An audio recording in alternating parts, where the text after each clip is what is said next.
Hi guys, it's Claire's and welcome to another video tutorial with me.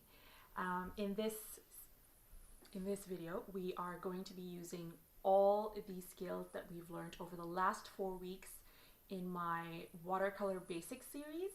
So if you've been following along, this video will be a lot of fun for you.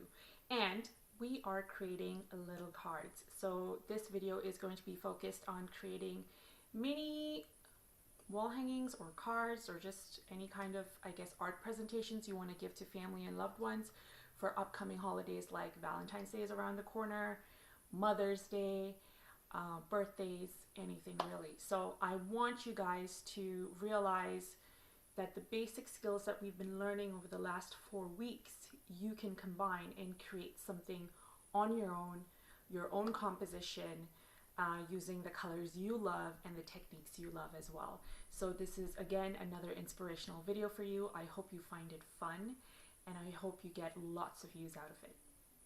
Also, if you guys have really enjoyed the Watercolor Basics series over the last 4 weeks and you do want to consider supporting me on Patreon, I am on Patreon, so feel free to support, follow, and enjoy all the additional perks that I offer on that platform as well. Lastly, thanks guys so much for watching, and I really appreciate all the support, whether it's sharing the video, subscribing to my channel, or even liking the video. Hey guys, so we're about ready to get started. I just wanted to show you the images of what we did over the last 4 weeks and what we've been practicing and learning from. And so if you have not checked out those videos, please do check them out, and then we can start. So to begin, what I have done is I have taken my 9x12 sheet of Canson watercolor paper, and I have just sliced it in half and then scored it down the center and then given it a fold. So we'll be painting on this side, and this is just for those who might want to make their own cards at home and might not necessarily have ready-made watercolor postcards or blank cards like this. So moving on, for my brushes, I am going to be using the brushes we've been using over the past few weeks, which is the mop brush in the 1, the Escoda number 2, and the silver black velvet in the 4. I also have my number 8 Princeton handy, just in case I want to use it for anything as we go along. I have my palette ready, I have my water ready, I have my paper towel ready, and we are about ready to begin. For my colors, I am going to be using pretty much around the same colors we've been using for the past few weeks. So I will definitely be using the Quinacridone Rose from Daniel Smith, the Pyrrole Red, again Daniel Smith. I will also be using the the green from St. Petersburg. I just have the greenish, yellowish green here in case I need a light green, but most definitely the indigo, which gives us that really nice cerulean type of turquoisey hue. And I have my carmine and golden handy in case I need to use it. All right, so let us begin. All right, so the first thing we're going to do is use the number 1 mop brush, and we are going to get some of that nice Quinacridone Rose that I have on the side, and I am just going to mix that on my palette here. And we are going to do a big bloom first, and then we will be going off into doing the fillers and the tinier flowers that go with it. So I just want it to be a very watery consistency. And once I have that, I'm going to start with doing the main big bloom, which is going to be like our basic flower to start off with. So I'm going to start off down to the center, and we're going to do the inside cup of it first. So pressing down and trailing off. Then I'm dipping the tip of my brush in water, and I'm doing another very loose stroke to the side. I'm getting some more of that color, And I'm going to do another dip, pressing down again, and then doing another little side stroke, and then I'll just do one more off to the side here. And then again, I just want to do a couple of strokes off to the side to make sure that we have that nice light to dark consistency happening, and I'm giving it some nice shape and detail before we kind of move on to do the back end of it. But before we start with that, I'm going to take my number 4 and go in and get some of that Pearl red, and I'm getting it from the side. I'm going to mix that over here so you can see it, and I'm just going to add some strokes of it, like right here where it is damp.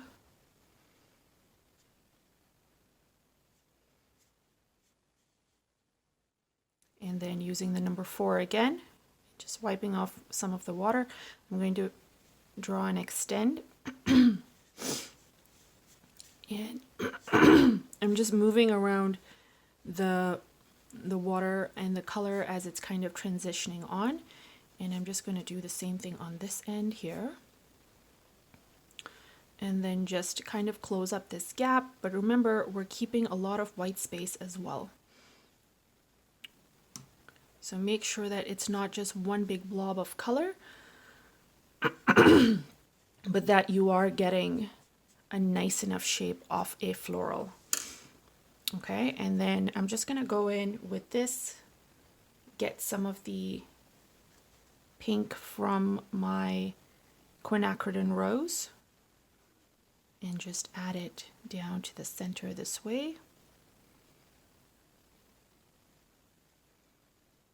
And kind of just move it around as and where the areas are still damp, and just have it kind of give you that nice bloom and blend in. And you can even add a couple of strokes in some of the areas off to the side. And always pushing the color down to the center, guys, okay? Always pushing it down to the center. And then finally, like I said, I want to make this flower look nice and full. So I'm just going to dip the tip in water, and I'm just going to do very light, like arc shapes around this floral.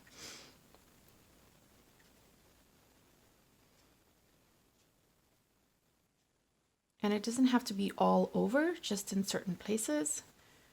And I'm just going to go in with this brush here, and just getting some water on it. I'm just going to smoothen out these strokes that I've added, because I don't want it to look very sharp edged, but I want it to look like a hint kind of fading off. And then we have other florals happening too.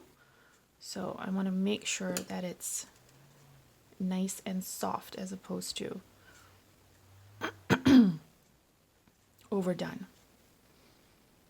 and full as well. Okay, so now that we have that, I'm going to let that dry for a bit, and we're going to do the center. So for the center, I know I didn't mention this, but we need a little bit of the yellow ochre. So I'm just going to get some of the yellow ochre with my number 4, and I'm going to add it down to the center in just like tiny little dots that are just touching the edge of that pink. And so it gives you that nice flare right into the dark pink, and you're getting like this nice 2-dimension color happening. And I'm just adding just a little bit of it off to the sides as well, so it kind of like blends in with the colors, tie in nicely and flow nicely as well. So if it looks like it's getting a little bit too hard edged, just without trying to overwork it, just move the color away and you should be fine. So we're going to let this dry for a bit, and we're going to move on to doing our leaves. So for the leaves, I'm going to use my number 2 and get some of the indigo that we have happening. And I want to get the indigo down here before the pink dries up too soon. And so I'll start in areas where it's already pretty damp. So we'll do one here, pressing down, trailing off. And then second, pressing down, trailing off. And then just dipping the tip in water. I'm going to extend and do another one here. And leaving that hard like edge, which almost looks like it's bubbling, and some have color, some of the areas have color, some doesn't. And then let's see, where else can we add some color in leaves? Let's add one over here. Pressing down, trailing off. Pressing down, trailing off. There's a leaf. I'm going to get some more of that blue because it's kind of getting watered down. And I'm just going to add a couple of dabs of it in these areas so it's nice and intense. It doesn't look super light. Let's do one more happening here. Pressing down, trailing off. Do another one this way.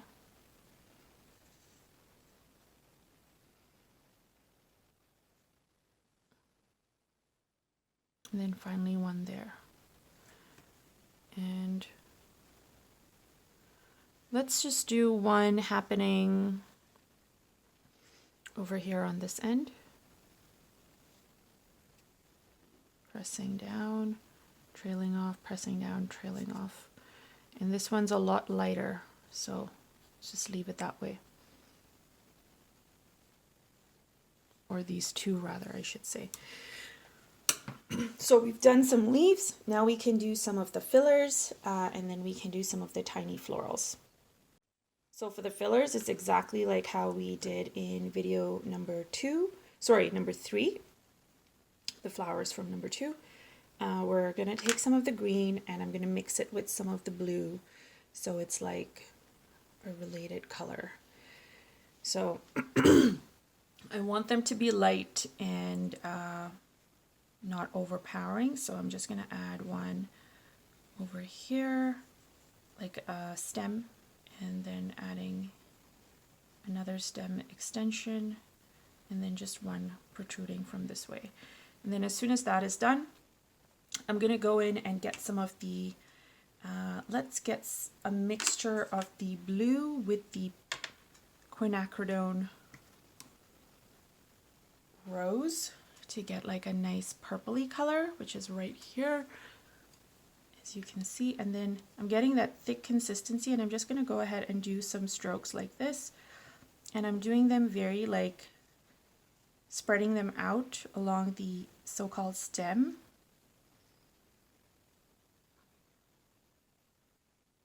All right, and then as soon as that is done, I'm going to go in with my number 2, and with water on it, I am going to go ahead and create the same strokes all around. And I'm making sure that I am touching these areas where I have created these, put down the colors, like the color blobs, as you can see. And just all the while I am dipping into my water to get some, to get my brush more, I guess, damp, so that when I go in and add this, it kind of mixes with the darker colors that I've added and blends. All right, and I'm just gonna have it trail off. So these can be extremely light at the top and almost like dabs at this point to kind of give it that fading off look. There we go. And then I'm just going to get a little bit of that green and have it kind of extend into some of these areas that don't have the green. And this just adds a little extra blending with our florals, right? And so even with the brush that you use to add the intense color, you can kind of go in and in the areas that are still damp, just add a little bit extra texture to it, or definition, whatever you want to call it, and give this filler floral some shape, I guess you could say. There we go, we have that. And we can do another one over here on this side to kind of make it even out a little bit.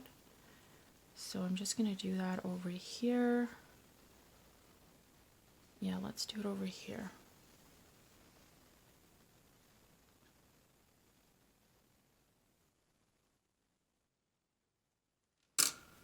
And so I'm using the number 4 to kind of lay down some of the strokes first. Then I'm going in with the number 2, and with just water on it, I am going to go in and create the same strokes to kind of get some nice blending happening. In the video, I have used 2 colors, and so you might totally end up using 2 colors if that is what you want. I'm just trying to keep things slightly different from the video so you can see what it looks like if you kind of just go with 1 color. And yeah, you can even use 3 colors if you really want. Well, technically we are kind of using 3 colors because I've got some of that green in here too. So now I'm going in with some of that green, and I'm just kind of adding a couple of like green strokes here and there so that they kind of blend in with the color and still give us that nice faded look. So cute, right? It's coming along nicely. So the next thing we're going to do is we're going to do our cute little simple filler florals. So for the filler florals, we're going to mix some more of the indigo or azure with what we've mixed here to get a darker, like richer purple. And I'm just mixing it off to the side, and I also have a tad bit of that purpley hue happening there. So we're going to use the number 4, and we are going to start creating little 5-petal florals, leaving white space in between. So let's create some over here at the bottom first, and then we can kind of do some at the top.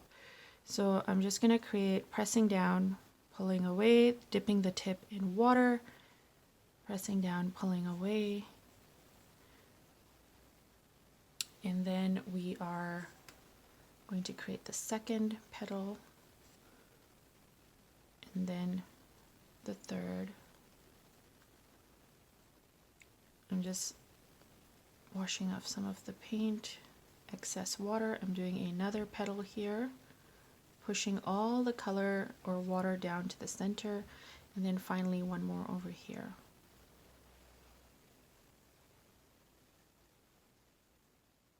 And if you feel like there's too much water, just kind of take it off with your brush, and that should be fine.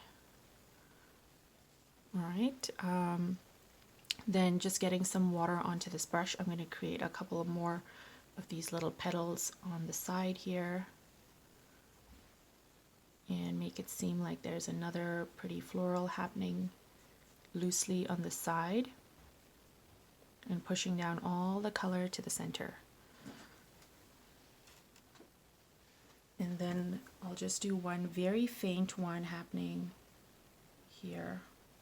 So making sure I have less color and more water onto my brush. I'm just kind of creating like 2 little petals that are kind of peeking out from this flower there, our main floral. And then I'm just taking away all that excess water with just the brush.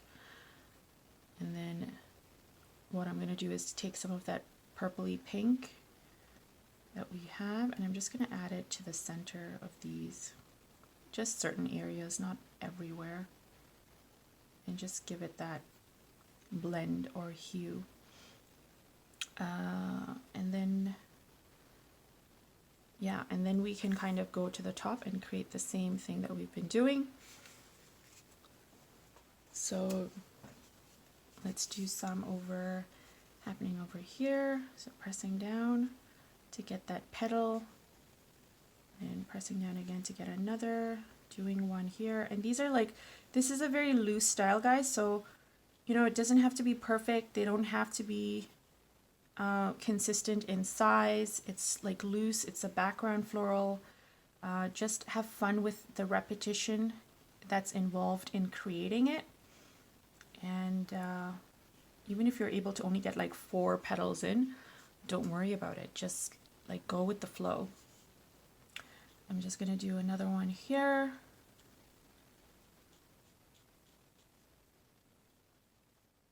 Pushing down, so there's a hint. And you can obviously, like I was saying, like go lighter as you're going to the edges. So these florals look like they're going from like light to dark. It's all about like how much water consistency, color, water to color ratio that you have going on in your items, in your mixing rather. I'm getting some of that pinky quinacridone and rose, and I am going to add a little bit of it to the centers of these to mimic what we did down there here, and just leave it at that. And then I'm just going to get a light version of it and just kind of even out the area by adding a couple more hints of like petals happening in the background. I like to fade things off as opposed to just leaving like a hard edge. So you might like that, you might not, it's entirely up to you. I'm gonna leave it at that here. And so we have that happening. And then finally we're gonna go in with the number 2 and get some of that nice green and mix it back on here. And I'm going to also get some of that indigo and mix it with the green to get like the consistent green we've been having. And I'm just going to try and add some stems in here. You don't have to, but again, it gives you that nice blend of color happening with the items that we've painted on here. So go for it if that's what you want to look for or achieve. And then I'm going to get some leaves happening too, so just very loose leaves.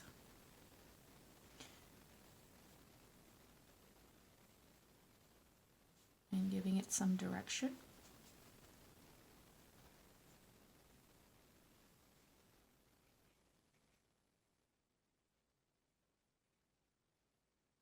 And pushing the color in the direction that we want it to go in.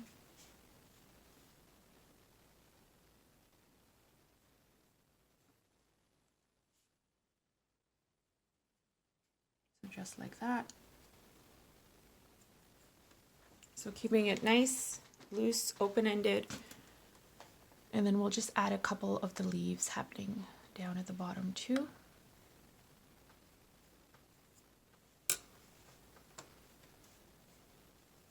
And let's just have like a leaf or a stem happening here. Extend a leaf here. Another one here, and just kind of trailing off to the bottom, so it's like bleeding off the page. And feel free to add some leaves on the edges and the sides, because that's going to give it some nice shape and also add some movement. So yeah, that's the whole idea behind this card. Like I mentioned previously, you can use this for, like, you can use these that we've learned, these skills we've learned in the last 4 videos to kind of create compositions like this of your own for, you know, cards for Mother's Day, Valentine's Day, birthdays, just to say thank you maybe. Just something which has an added personal touch by you. So hope you guys enjoyed this tutorial. Let me know in the comments what you thought. Give it a like. Give my channel a subscribe, try and share this video if you find this useful, And once again, thank you so much for your time, guys. I'm going to continue and add some more leaves, and you will see that in the time lapse.